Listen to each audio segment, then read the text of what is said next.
Hello and welcome to Next Slide Please, the show with three friends and their PowerPoints. I'm Jen, and joining me today is Rach and Nat. This episode we're talking about Blue Peter, the long-running kids TV show. So, all come aboard for a fun-filled journey across the high seas of history. Wow, do you like that? That's my impression. My impression of a kids TV presenter. Introduction. Yeah? I miss Blue Peter. It's so good, isn't it? It's so good. Yes, this episode is all about Blue Peter. What's your experience with Blue Peter? I wanted one of those badges. I don't remember if I ever did anything interesting to try and get one. I did want one of those badges when I was a little kid. Yeah. I always thought all the presenters seemed really fun and like interesting, like they could do all kinds of stuff, and I was like, I kind of wanted to be a Blue Peter presenter when I was a little kid. I think I was like, yeah, I want to join this like cool team and make stuff and go skydiving or whatever else they did. I remember it being regular household programming, but somehow my main memory of Blue Peter is like a weird little dramatic series they did fairly late on. It was like a little musical thing they did over the course of several episodes. I just remember the presenters lip syncing. Also Connie Huck and the best Matt, the gymnast. Matt Barker. Matt Barker. Who's the best one? Of the one show. Yeah. Yes, for those who aren't in the UK, Blue Peter is the longest running kids TV show in the world. It's a staple of British culture. So we're going to be talking a bit about that today and explaining some of the things that happened on the show, where it came from, and all of the things that British people associate with Blue Peter. So this is going to be a fun ride. But before we talk about Blue Peter, let's talk about what happened before Blue Peter. Early children's TV, particularly in the UK, we're going to do a very British-centric approach to this concept because all countries have different sort of histories with their TV. The first real kids TV show was a show called For the Children, starting in 1937. And it was a small 10 to 15 minute programme which they would tell a story, they'd maybe sing a song, like a nursery rhyme or something, have a little guest on. It was very sort of small, just for the kids, because you've got to remember, at the time, there was only one TV channel. That was the BBC. That was the only TV channel in the country. So they weren't going to give kids very much of it. 15 minutes a day. Yeah. And in 1939, when the war broke out, World War II, they stopped all TV, not just kids TV, all TV. Oh, I didn't realise that. Yeah. So there was no TV between the years of 1939 and 1945. And kids TV then came back again in 1946 with the same show called For the Children. This is a screenshot from back then, from that era of For the Children. This is Annette Mills with Muffin the Mule, who you may know the name of. Very, very popular. Of course, there wasn't very many kids' TV shows. Didn't have many options. Yes, there wasn't very many options to be popular. But this was the same sort of thing.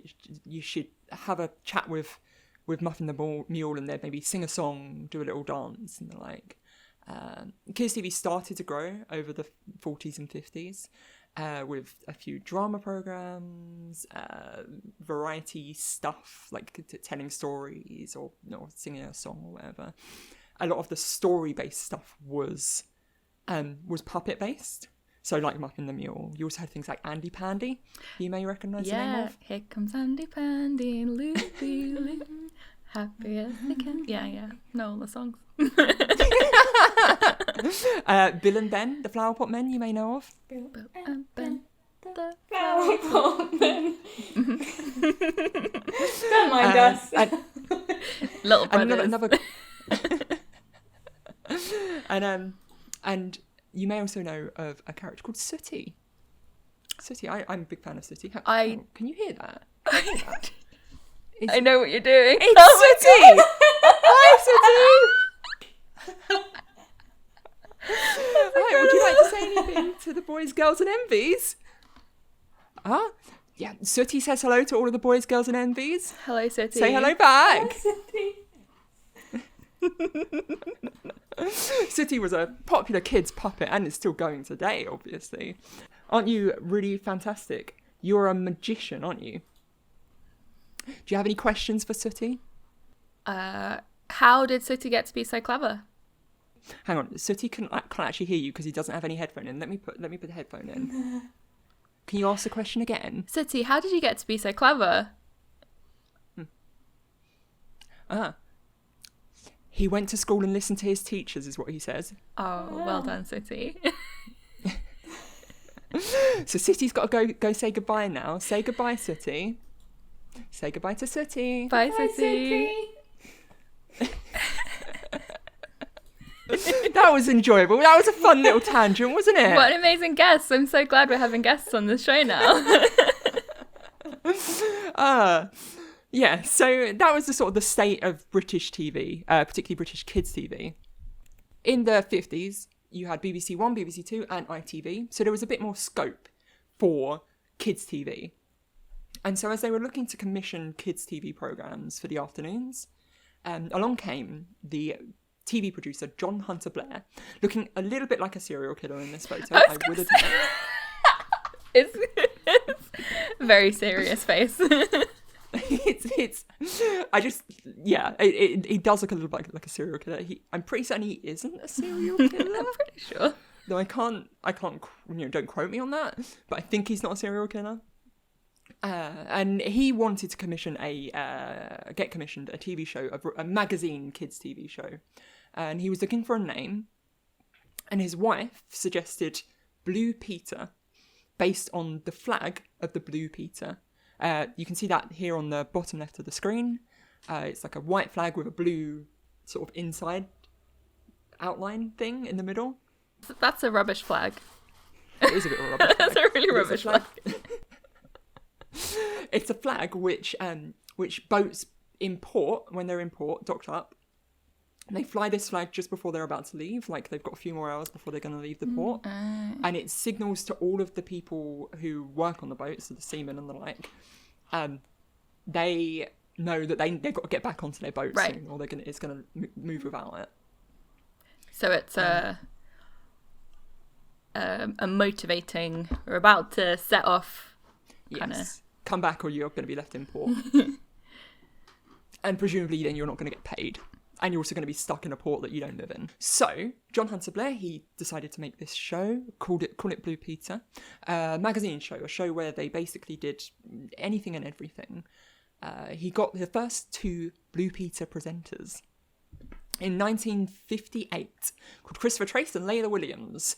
They were wholesome, sort of. Christopher was a solid British man, and Layla was a what's the word for a woman? A woman. And in early Blue Peter, there was a tendency for them to kind of do gender segregated stuff. So Christopher would often do a segment on trains, and Layla might do a segment on dolls. And that was the sort of the type of thing that Blue Peter was about. And they originally were only on for 15 minutes a month, but that very quickly went to 15 minutes a week. And throughout the history of Blue Peter, they've changed the schedule. Sometimes it's two times a week, sometimes it's 3 times a week, sometimes it's just once a week. Can't imagine having like monthly programming though. That's such a strange idea now. That's a YouTube thing now. Yeah, I mean, there's still a few things that, there is still a few things that do monthly, but they're like really niche things. Like Panorama or something. Yeah, something like that. Crime Watch, I think, was a monthly thing. So this Blue Peter show lasted now. Well, it's lasted until now. It's still going, and throughout those years, they've changed presenters. They've changed what the sorts of things they do. It's almost always been a live show, but it sometimes does some pre-recorded stuff, particularly when it was on 3 nights a week. and the types of stuff it will do with things like, oh, we're going to go try out a sport, or we're going to jump out of a plane, or, oh, we're going to make something, or we're going to clean the garden. All of those sort of light-hearted, education light kind of things. A bit like Next Slide, please, actually. Just like us. So that's Blue Peter. Here are some cultural touchstones of Blue Peter. If you go to anyone who knows about Blue Peter and asks them what do you associate with Blue Peter, I think these are some of the things that are going to come across. So we've got badges, which we will get to in a second. We've got pets. Blue Peter always had pets. Well, not always had pets. They had their first pet in 1962 rather. Was it 62 or 52? 62, I think. 1962. A dog called Petra. And they normally have a dog and a cat and maybe a tortoise. They've had a parrot once. This first dog, unfortunately, they introduced the dog to the children. And a few weeks later, the dog died. Oh my god. Yeah. But of course, they didn't want to tell anyone that the dog had died. So they went around London and found a dog that looked exactly the same and didn't tell anyone that the dog was different. Of course they did. That's so sad. I just remember them, all I remember seeing of the tortoise is them putting it in a box for the winter. Like, oh, well, that. Which you're not meant to do. Eventful. Tortoises, they're not meant to hibernate. They're not a hibernating creature. Oh. Well, then why? Oh, I've been misinformed. I've been misinformed by Blue Peter. You just put a tortoise in a box. That's why so many of them escape. That was like the thing that they did. They were like, here's our tortoise, it's going in a box for winter. Why did they do that? That's so weird. Is that not what you do with tortoises? It's not what you're meant to do with tortoises. I'm learning things it's known now that you're meant to. It might have been that actually, like back then, that was what it was thought you had to do. Right. It wasn't that long. They had. They were just putting these tortoises in a box every year. They also had a garden attached to the studios, and this was the Blue Peter Garden. And lots of programs that also filmed in those same studios would often film also in those gardens, but they were still always known as the Blue Peter Gardens, which I think was really cute. It's actually a little bit sad because where they used to film was BBC Television Centre, which is in White City. It's in West London. And it was right near where I lived for a couple of years. Of course, now it's no longer a TV studio. It was a cultural touchstone of my childhood. They always had children in need, and they had the Blue Peter Garden and Blue Peter Studios, etc. And every time I walked past it, because I would walk past it relatively regularly, it always made me very sad because they were luxury flats. Oh, that's so gross. Yeah. That's so They still have a couple of studios there, but for the most part, it's no longer offices and studios. It's just luxury flats. Sad. Yeah. A lot of what's happened to the BBC is quite sad. Yeah. Yeah. Oh, here's one I made earlier. It's a phrase that is very common in Blue Peter. One of the common segments of the show was that they would make something. They'd use some kitchen roll holders and some washing up liquid bottles and some paint and some sticky back plastic, and they'd make something like a rocket or the famous one is the Tracy Island from Thunderbirds. Yeah. And they would make it live essentially, but there were obviously parts where you had to maybe let paint dry, or it would take lots and lots of time to draw on all of the whiskers or something. Or they just couldn't guarantee doing a good job live on TV. Yeah. So here's one I made earlier, was something they would say, and they would pick it up from underneath the desk and say, here's what I made earlier. Movie magic. Mind blown. It was proper movie magic. The annual appeal was something that they started doing, like in the 80s, I think they did. And this wasn't like a normal appeal. This was send in all of your bottle caps or your stamps or your whatevers, and they would count them up and put them on a totalizer. It was always for some obscure charity thing that one of the presenters would then do like a 4-part documentary series about like this thing that they were raising money for by bottle caps. I never really understood how like milk bottle caps like contributed to making so money was for it just this a charity token cause? then, and then the program itself just gave money? I'm not entirely sure. I couldn't work it out. And another final one that people might associate with Blue Peter is the summer expedition. Every year for like the summer holidays, they would go on a trip to China, or they'd go to a trip to America, and they'd basically do shows set in those areas, and they'd do some history and talk about the culture and the food, and someone would get a massage or something, and it was always like educational documentary kind of style of filmmaking. So Blue Peter badges. Here is a load of Blue Peter badges, and I think you're wondering, Connie and Matt, what are all the different colours? Look how many colours there are. What do they all mean? Well, why don't we have a look? The gold one's the big one. I know that. Yes, so gold is the special one. That's the one they give to people who have done something particularly special. So it might be the lifetime achievement kind of thing. So they might be a sort of an adult that's contributed massive amounts to something. Or it might be that someone saved someone from drowning, or raised hundreds of thousands of pounds. So those would be given very, very rarely, like maybe 4 or 5 a year, to people who had done something particularly special. The most common one was the white one. That was the bog standard one. You'd get that for basically any kind of interaction with Blue Peter. So say you were visiting as an audience member, or you liked singing as on a choir that come to visit, or even as simple as sending in a letter or sending in a drawing or a poem, and you'd get back this white Blue Peter badge. Silver was the badge that you'd get after your white one. So if you sent in a letter, got your white one, and then you sent in a poem, 2 or 3 months later, you get back a silver one, because that will show that you put in extra effort to the show. Would you have to say, oh, remember, I already got my blue one, so now I need a silver one? I need a silver one now. Potentially. It might be that. I don't know the exact mechanics of how it worked. They might have had a big list of, this was before GDPR, they might have just had a big list of children's names. I'm sure they did. Green is anything to do with the environment. So it could have been that you sent in a letter saying, I got my school to recycle all of its cardboard, and then you get a green badge. Orange was for competition winners.